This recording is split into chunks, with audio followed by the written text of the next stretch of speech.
Travailler sur soi, petit guide pratique en 7 questions-réponses. Bonjour à toutes et à tous, je suis Mylène Muller, je suis coach, formatrice et dans cette vidéo, j'aimerais répondre à cette question: comment ça se passe le travail pour soi? Est-ce qu'il y a un guide pratique pour travailler sur soi? Alors l'idée de ce format de vidéo, je l'ai utilisé déjà pour une vidéo petit guide pratique pour être plus heureux il y a quelques jours. Et j'ai bien aimé ce format-là, à savoir un tout petit peu plus improvisé avec les questions que les personnes qui débutent leur cheminement se posent souvent sur ces notions-là.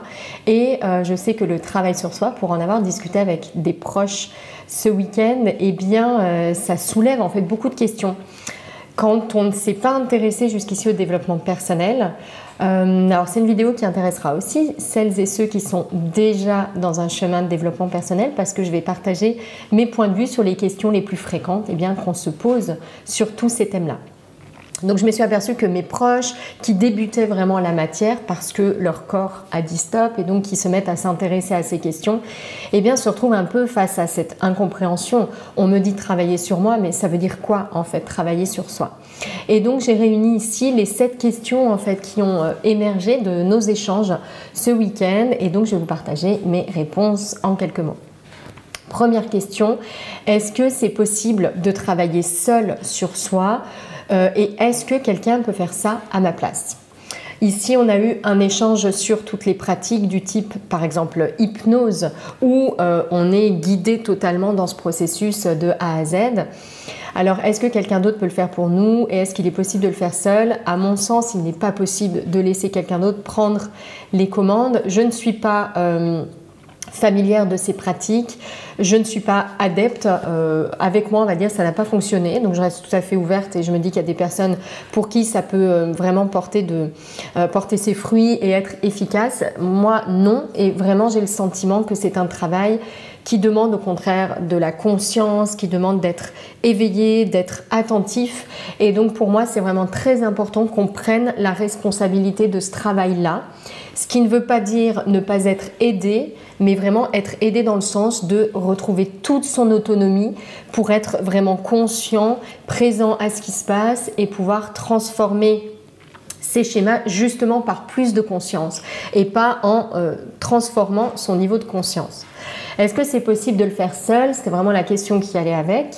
Alors je dirais que oui, c'est possible de le faire seul, mais c'est intéressant de ne pas se fermer à la possibilité d'être aidé. Parce que le souci, lorsqu'on veut travailler sur soi, c'est qu'on va devoir reprogrammer certaines choses. Prendre conscience de schémas, prendre conscience de blessures, prendre conscience de façons de fonctionner qui ne fonctionnent pas sur la durée, qui sont préjudiciables sur la durée. Et donc ça demande vraiment de pouvoir faire un pas de côté, d'avoir un temps de recul pour élargir sa vision, pour sortir des croyances, pour réaliser que la réalité c'est autre chose que ce que l'on vit en fait à l'intérieur et que ce que l'on croit. Donc pour ça, le regard extérieur est à mon sens vraiment indispensable. Autre question, est-ce que travailler sur soi, ça demande du temps? Parce que moi je n'en ai pas. Ça c'est vraiment quelque chose qui est revenu systématiquement, c'est de dire moi je veux bien travailler sur moi, mais je suis déjà en fait totalement débordée du matin au soir, donc rajouter en fait quelque chose en plus, simplement je ne vois pas du tout comment je peux faire, comment je peux y arriver. Alors j'irai 2 réponses immédiates qui me viennent. La première c'est: je suis complètement débordée, je n'ai pas du tout d'espace pour autre chose. Bien souvent, en fait, ce qui nous déborde, c'est surtout toute la charge qu'on ajoute aux choses qu'on doit faire. Et donc, en réalité, ce qui se passe, c'est pas tant qu'on manque de temps, c'est plutôt qu'on est submergé, en fait, par ce qui se passe ici dans notre tête. Il faut que je fasse ça, et hier il y a eu ça, et demain il y aura ça, et ensuite il faut que je fasse la liste de courses, etc. Et en réalité, on n'est pas tant rempli de choses indispensables à faire qu'en réalité, on ne se remplit soi-même de tout ce qui se passe en fait dans notre tête et qui prend énormément de place. Lorsqu'on apprend à se familiariser avec le silence, on s'aperçoit à quel point il n'y a pas de silence dans notre tête, en fait, à quel point ça tourne en permanence. Et en réalité, cette impression de manquer de temps, c'est surtout un manque de clarté qui fait qu'on est totalement prisonnier de ce qui se passe dans notre tête. Et donc, on croit qu'on est débordé du matin au soir. Mais dès lors qu'on prend du recul sur cette activité mentale, dès lors qu'on pose les choses, on s'aperçoit qu'en réalité, il y a de la place dans notre vie. Il y a de la place dans notre vie et que notre vie, on choisit en fait de la remplir d'une certaine façon. Alors, c'est pas un choix éclairé et conscient en fait, mais disons qu'on a la possibilité en fait d'autre chose quand bien même on a le sentiment d'être totalement débordé. Pour moi, c'est important aussi de noter que le travail sur soi, certes, demande au départ un switch, un changement de mode de pensée. Mais en réalité, ensuite, ce travail sur soi, il s'intègre à ce qu'on fait. C'est plutôt être dans un état d'esprit différent lorsqu'on fait les choses que ne plus rien faire du tout. Troisième question, est-ce qu'il y a vraiment un chemin pour travailler sur soi? En gros, est-ce qu'il y a vraiment une recette du bonheur qui marcherait pour tout le monde? Cette question, elle est revenue notamment lorsque j'expliquais que mon métier aujourd'hui depuis quelques années, en gros, ça consiste à processer le travail sur soi en proposant un chemin structuré, un pas à pas, quelque chose d'équilibré, de ludique, de facile pour contrer en fait tous les biais qui nous empêchent d'y arriver, qui nous freinent dans notre développement, toutes ces croyances, bref, tous les obstacles à avancer. Et donc, ce que j'ai pu remarquer, c'est que nous sommes toutes et tous différents dans nos nuances de vie, dans nos histoires de vie, dans nos expériences, dans nos blessures, etc. Certes, mais au fond, dans ce que l'on cache au quotidien, dans ce qui nous anime en profondeur, dans ce qui nous blesse en profondeur, on est toutes et tous identiques. Notre nature est la même. Et il y a vraiment des incontournables en fait sur ce chemin-là. J'ai accompagné énormément de personnes sur un premier modèle d'accompagnement qui était vraiment de traiter tous les symptômes, d'appliquer les choses à droite à gauche, du développement personnel, de traiter la confiance, le temps, la motivation comme des choses séparées. Avant de réaliser, mais ça m'a demandé plusieurs années et plusieurs centaines d'accompagnements, avant de réaliser qu'en fait, à chaque fois, il y a les mêmes choses qui revenaient en profondeur, nos aspirations au fond de nous, cette envie de contribuer en fait à un monde meilleur, ce besoin fondamental d'être aimé, qui est un besoin pour l'ego, qui est notre nature en réalité, au-delà de cette illusion de personnage et d'identité solide. Bref, qu'au fond, en réalité, il y a des fondamentaux et notre nature est identique. Notre nature est le chemin pour recontacter cette nature, pour la reconnaître en nous, il est identique. Donc oui, il y a vraiment un chemin, il y a des recettes en fait. J'ai envie de dire même une recette parce que moi j'ai conçu une méthode et un cheminement et que je connais mieux ma recette que celle des autres. En tout cas, moi ce que je vois, c'est que la structure que je propose en 4 piliers, elle donne l'équilibre nécessaire, elle permet de ne pas tomber dans les pièges du développement personnel comme la dispersion, comme le manque de nuances, du tout positif, comme le côté trop sombre du creuser des heures et des heures et des heures dans le passé, en s'apercevant parfois que découvrir ce qui s'est passé il y a longtemps, ça ne soigne pas tout en fait, et ça ne nous permet pas forcément d'être mieux. Bref, il y a vraiment un chemin à prendre. Moi, j'en propose un en 4 piliers, 4 clés pour créer la vie qui nous ressemble. Donc oui, à mon sens, il y a une recette en fait, parce qu'au-delà de nos différences que l'on montre, eh bien, il y a vraiment ce qui nous rapproche et que l'on cache qui est enfoui. Autre question qu'on m'a posée du coup ce week-end, je ne sais pas m'écouter. Quand je médite, je m'endors. Donc voilà, comment je m'en sors en fait avec ce travail sur soi?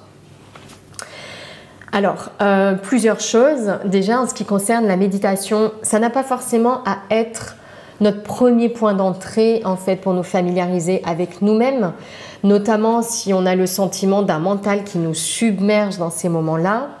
Je sais qu'au départ, la méditation, ça peut vraiment envoyer le signal à notre corps de nous endormir.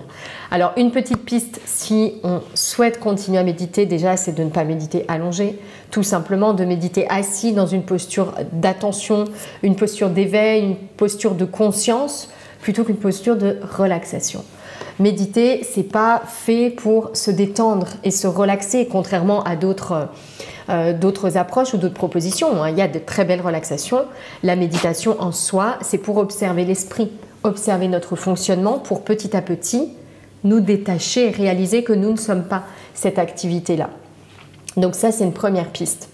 Et puis, moi, ce que je propose aux personnes pour les habituer à s'écouter, c'est de faire un travail d'observation, on va dire plus actif et moins de type méditation dans l'immobilité, à savoir un travail plutôt d'observation de nos habitudes, d'observation du pilotage automatique pour petit à petit voir ce qui se passe dans notre vie et simplement mettre en place des schémas différents, des schémas plus conscients. Prendre l'habitude de remplacer nos réactions automatiques par des réponses conscientes. 5e question, qui peut m'aider sur ce chemin du travail sur soi? Il y a énormément d'approches, de disciplines. Moi, ce qui m'a le plus convaincu comme approche, j'ai essayé pas mal de choses différentes et je pense que c'est important que chacune se fasse son opinion. Mais pour moi, c'est le coaching. C'est le coaching parce que j'aime cette approche, même si je m'en suis vraiment éloignée après. Et je suis désolée pour les coachs puristes. Moi, j'ai conçu une méthode du coaching, c'est le coaching de l'alignement au projet, qui, à mon sens, corrige les manques en fait du coaching classique. Et encore une fois, je l'ai utilisé longtemps avant de concevoir ma propre approche. Et pour moi, c'est le coaching parce que il considère que toute personne a ses ressources, que toute personne dans l'autonomie, dans la conscience, peut se responsabiliser et trouver ses propres réponses. Et donc, je trouve que c'est une approche très respectueuse de la personne puisqu'elle lui laisse les clés de son épanouissement, les clés de son chemin. Donc, pour moi, l'approche du coaching est essentielle. Je ne suis pas fan des solutions de type miracle, déresponsabilisantes, des personnes qui nous disent avoir des réponses à notre place pour nous. Même si dans l'approche de coaching que j'ai créée, en fait, petit à petit, je me suis éloignée du coaching classique pour me rapprocher en fait de ce type de solution parce que je crois que le coaching classique, en parlant au tout mental, c'est-à-dire le mental qu'on prend pour nous, qu'on confond avec nous, peut en fait nous maintenir dans un surplace. Là où d'autres approches peut-être plus directives vont pouvoir nous aider à switcher en fait. À un moment donné, en nous disant stop avec ce mode de fonctionnement là où le mental est tout de A à Z, stop, il y a autre chose, donc maintenant, écoute, laisse-toi guider et en fait par d'autres types de pratiques, on va guider la personne à aller contacter d'autres parties d'elle-même, son corps et son âme, ou son cœur par exemple, sa nature en fait, ce que j'appelle sa nature. Et donc le coaching de l'alignement au projet, moi c'est un coaching certes, mais un coaching de l'être dans sa globalité. Et donc on tient compte du fait qu'une personne, c'est plusieurs parties, c'est plusieurs corps en réalité pour les personnes à qui ce terme-là parle, physique, énergétique, émotionnel, mental, etc. Et les corps plus supérieurs, on va dire plus spirituels. Et donc pour moi c'est important d'utiliser le coaching, mais un coaching qui ne parle pas qu'au mental ou au comportement, un coaching qui va vraiment envisager et englober toutes les parties de l'être. 6e question, est-ce fatigant et est-ce difficile de travailler sur soi? Alors déjà, pour moi, c'est vraiment un travail qui est passionnant. C'est vraiment d'ailleurs l'apprentissage le plus passionnant qui soit. J'ai toujours adoré apprendre, découvrir de nouvelles choses, mais honnêtement, tout ce qui a trait à ce potentiel que l'on a, c'est vraiment quelque chose de fascinant. Est-ce que c'est fatigant? Je crois qu'on peut se mettre la pression avec ce travail-là et vraiment s'en rajouter en réalité, s'ajouter quelque chose qui n'a pas en fait lieu d'être. Pour autant, il faut persévérer parce que vient un moment où on réalise à quel point ce travail, ce n'est pas un truc en plus dans notre vie, c'est une façon d'être, une qualité d'être, un ensemble de qualités d'être. Et qu'en réalité, loin de nous rajouter une pression, il nous allège en fait au quotidien. Est-ce difficile? Ça demande de la persévérance. Une vraie discipline parce qu'il va falloir observer des schémas, contrer des réflexes, des habitudes, des automatismes, installer d'autres choses. Et donc oui, en soi, ça demande une persévérance. Comme tout apprentissage, en fait, c'est pas quelque chose, astuce miracle, et on y arrive tout de suite. Par contre, chaque étape est passionnante, nous délivre énormément de choses, nous apporte énormément de choses. Et puis j'ai envie de dire, tout ça, c'est un soutien incroyable pour continuer.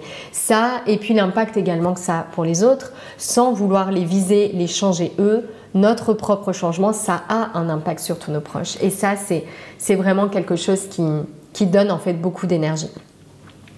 Et septième question, c'est quoi finalement les étapes de ce travail sur soi?